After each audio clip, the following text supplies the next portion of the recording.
Question 286. The instrument used to secure a loan on personal property is A. Collateral agreement, B. Pledge agreement, C. Trust deed, D. Security agreement. Correct answer is D. Security agreement. The security agreement is a document providing a lender with a security interest in a specified asset or property that is pledged as collateral. If the borrower defaults, the pledged collateral can be seized and sold. While a collateral agreement can be part of a loan agreement, it doesn't necessarily create a security interest. It might simply specify the collateral that will be used to secure the loan. A pledge agreement is typically used for creating a pledge, which involves transferring possession of personal property to the creditor until the loan is repaid. Trust deeds are primarily used for real estate loans, where the title is held by a trustee in case of default. They are not typically used for securing loans on personal property.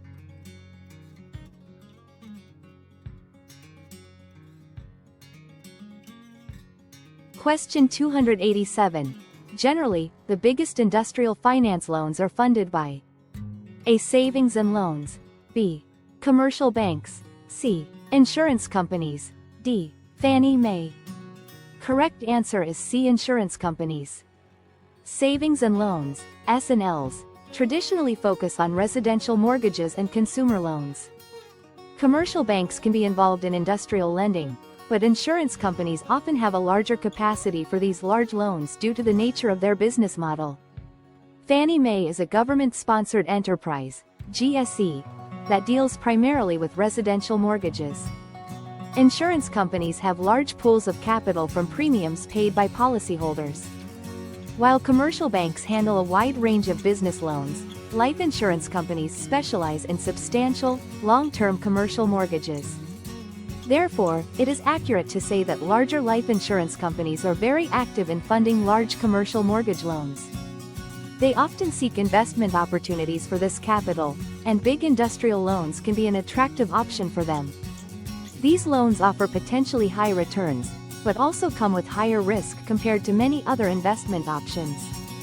Insurance companies can manage this risk by carefully assessing the borrower's creditworthiness and structuring the loan terms appropriately.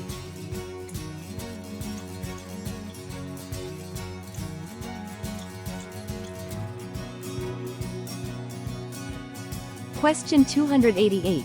They work directly with borrowers, set up real property appraisals, underwrite and service loans. They are A. Fannie Mae, B. Primary mortgage lenders, C. Investors in government securities, D. Secondary mortgage lenders. Correct answer is B. Primary mortgage lenders. Fannie Mae is a government-sponsored enterprise, GSE, that buys mortgages from lenders and packages them into mortgage-backed securities. Investors in government securities are entities that invest in government bonds and other debt instruments issued by governments.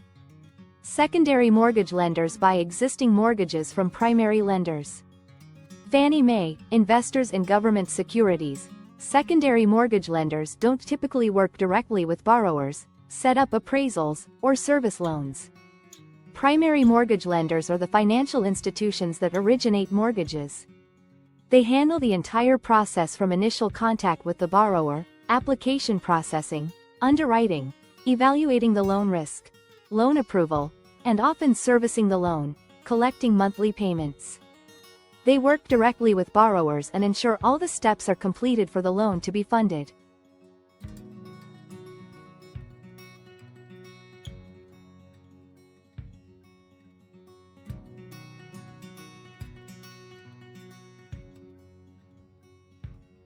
Question 289. The front-end ratio for a loan is determined by A. The amount of mortgage interest owed during the first 6 months of the loan, B. Calculating the percentage of monthly income necessary to meet monthly housing expenses, C. Calculating the percentage of monthly income necessary to meet monthly housing expenses minus any short-term debts, D. The introductory loan interest rate. Correct answer is B. Calculating the percentage of monthly income necessary to meet monthly housing expenses. The amount of mortgage interest owed during the first 6 months of the loan is a part of the calculation, but not the entire ratio. Calculating the percentage of monthly income necessary to meet monthly housing expenses minus any short-term debts is more like the debt-to-income ratio, DTI, which considers all debts, not just housing expenses. The introductory loan interest rate is a component of the monthly housing expenses, just influence the initial payment amount. The front-end ratio is also known as the housing ratio. It is calculated by dividing the total monthly housing expenses, principal, interest, taxes, insurance, and WA fees, if applicable, by the borrower's gross monthly income. It is calculated by dividing the total monthly housing expenses, principal, interest, taxes, insurance, and WA fees, if applicable, by the borrower's gross monthly income. It's expressed as a percentage of the borrower's gross monthly income.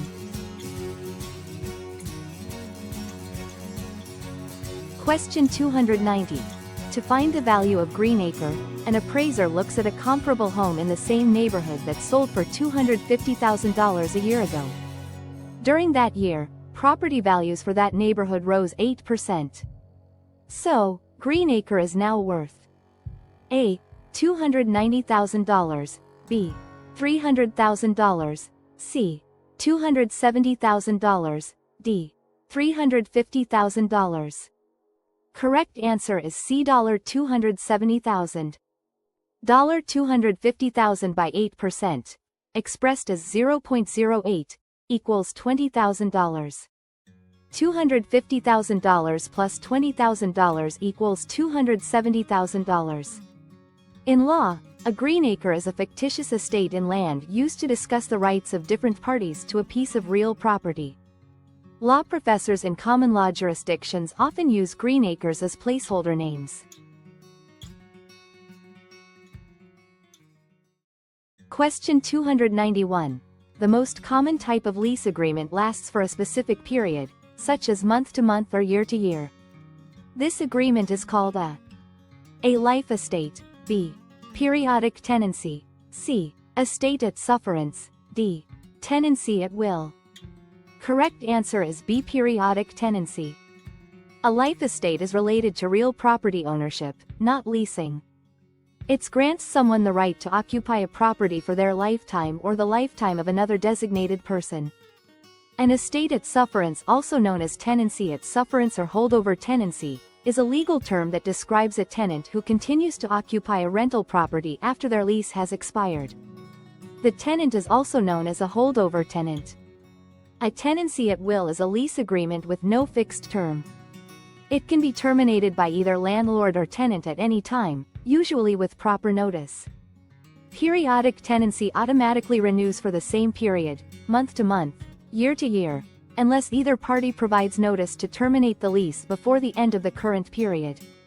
This is the most common type of lease agreement for residential rentals.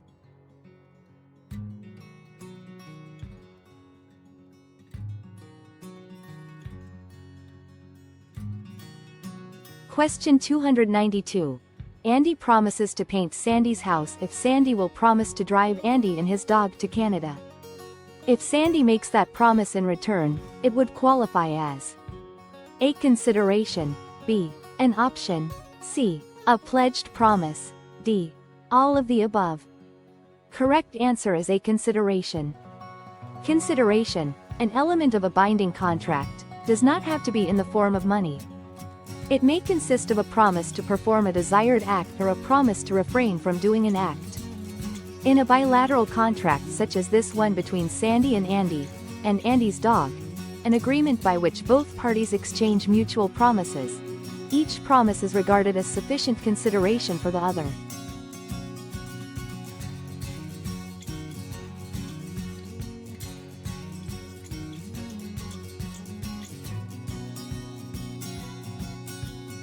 Question 293. A court would likely find fraud had been committed if A. An unintentional mistake by the seller persuades the buyer to purchase a property, B. The buyer purchases property based on the seller's lie, C. The seller's agent informs the buyer if he does not go ahead with the purchase the agent will ruin the buyer's business, D. All of the above. Correct answer is B. The buyer purchases property based on the seller's lie. To establish fraud, several elements generally need to be proven. Misrepresentation of a material fact. The seller made a false statement about a significant aspect of the property. Knowledge of falsity, scienter. The seller knew the statement was false or made it with reckless disregard for its truth. Intent to induce reliance. The seller intended for the buyer to rely on the false statement. Actual reliance. The buyer actually and justifiably relied on the false statement. Damages. The buyer suffered harm as a result of the reliance. Let's analyze each option. A. An unintentional mistake by the seller persuades the buyer to purchase a property.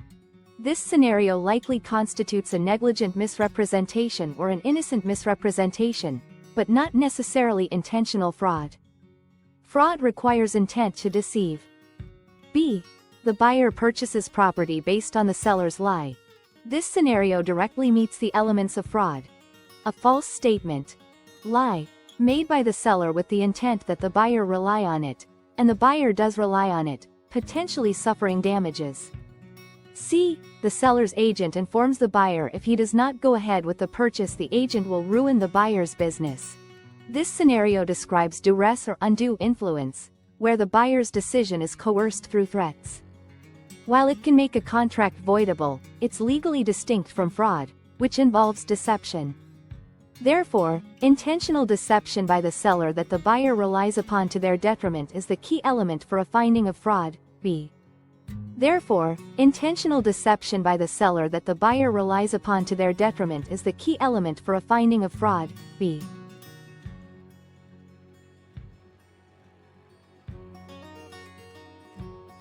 Question 294. During the loan term, the lender may ask the borrower to make regular payments towards the recurring costs. These payments are deposited into a impound account, B. Custodial account, C. Reserve account, D. Both A and C. Correct answer is D. Both A and C. Impound account is the most common term used in the real estate and mortgage industry to describe an account held by the lender to pay for recurring property-related expenses like property taxes and homeowners insurance. The borrower makes regular payments into this account along with their principal and interest payments. Reserve account is also used interchangeably with impound account in many contexts, especially when referring to the funds held by the lender for future payments of taxes and insurance. While a lender holds the funds, the term custodial account is less commonly used in this specific context of mortgage servicing for taxes and insurance. It's a broader term that could apply to various situations where one party holds assets for another. Therefore, both impound account and reserve account accurately describe the account where a lender holds funds for the borrower's recurring property costs. Question 295. Brian, a potential buyer, offered to purchase the home of Oscar, the owner, sending a written offer to Oscar's listing broker. Oscar decided to accept the offer, while changing the amount of the good faith deposit from $10,000 to $15,000 by writing in the higher number on the offer form. He then communicated his acceptance of the offer by signing it and sending it back to the broker, who properly notified Brian, the buyer. The acceptance of the offer is A. Binding upon Brian because Oscar only changed one of the terms, B. Binding upon Oscar since he signed the offer. C. Binding upon Brian, but for the original deposit amount, D. Non-binding upon any of the parties. Correct answer is D. Non-binding upon any of the parties. Once a party changes a term of the offer, it automatically terminates while a counter-offer is created. Brian's silence doesn't imply acceptance, unless Brian explicitly agrees to the new deposit amount. His silence doesn't automatically bind him to the counter-offer. In this scenario, neither the original offer nor the counter-offer has been definitively accepted. Here's how the situation might unfold. Brian could choose to accept Oscar's counteroffer with the higher deposit amount. Brian could propose a new offer with a different deposit amount or other changes. The negotiation could continue until they reach a mutually agreeable offer, or both parties could walk away. It's important for both parties to clearly communicate their intentions to avoid any misunderstandings or disputes during the offer and acceptance stage of a real estate transaction.